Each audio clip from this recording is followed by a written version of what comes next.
Shalom, and welcome to Challenging Torah, a project of the Malibu Jewish Center and Synagogue. This week, we deal with Chayei Sarah, and in effect, it is not about the life of Sarah, but about the moment of her death.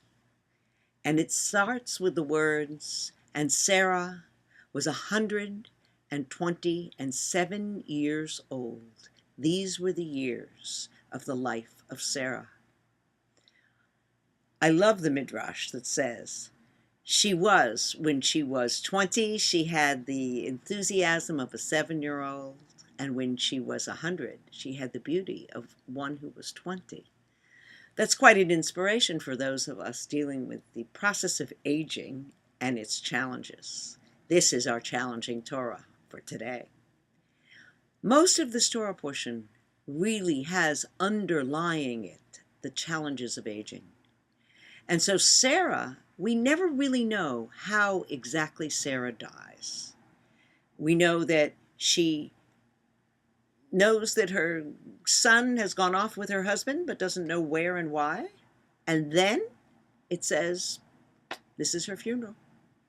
So the Midrashim fill this in with the story that Satan has come and says to Sarah, "Do you know what that old man did? He took your son, your most beloved son. And according to one of the Midrashim, she can't even hear the end of the story. Below speaker, her soul flew from her because she couldn't even bear to hear the end of the story, and she dies.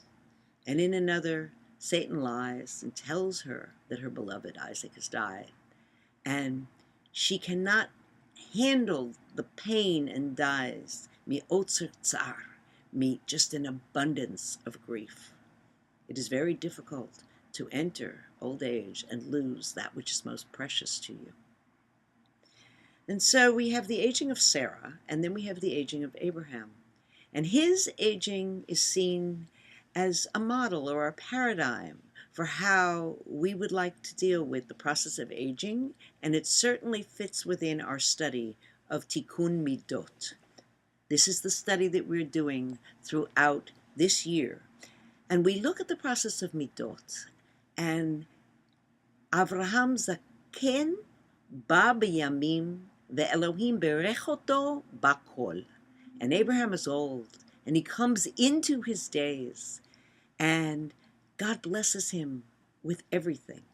The Zohar makes a play on words, and the Zohar, that book of mysticism, says, Zaken and Zakan, old and beard.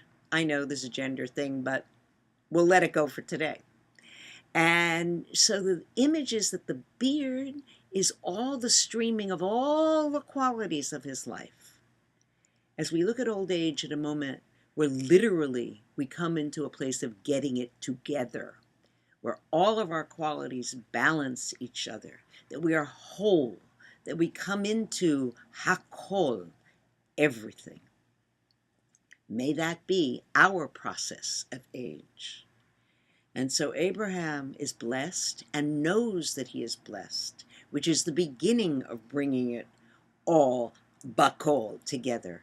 And he realizes that he has been given many blessings. But like all parents, there's always a problem. And even though he remarries, it could have been his old girlfriend Hagar, we are not really sure, has 6 more children, but he's worried about a wife for his son Isaac. And so he takes his servant Elazar and says, "Go and find me a wife." And Elazar goes and finds Rebecca.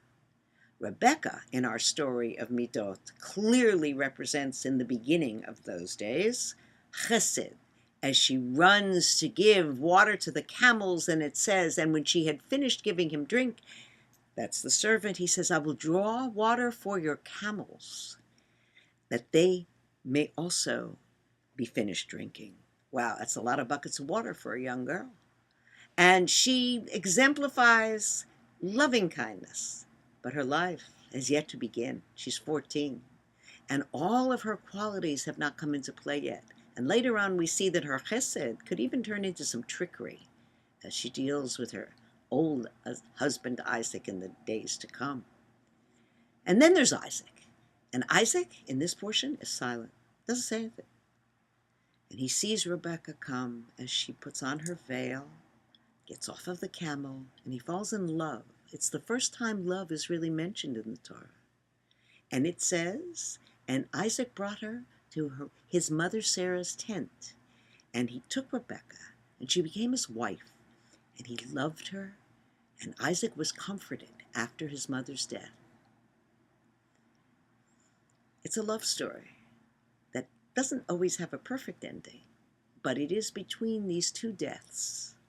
And Abraham then dies. And Abraham expired, the text says, and died at a good old age, an old man, full of years, and was gathered to his people. But remember, Isaac and Ishmael have been parted. The text tells us, and then Isaac and Ishmael buried him in the cave of the Machpelah, in the field of Ephron, son of Zohar the Hittite, which is before Mamre.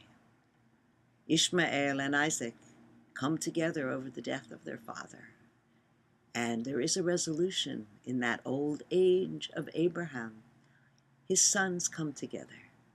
May this be a time that these cousins, Ishmael and Isaac, find a way in our modern times to see the bigger picture, to see Hakol, to see how conflicting stories can find a way, perhaps, to hold the greater blessing. May you be blessed in the week to come. Shabbat Shalom.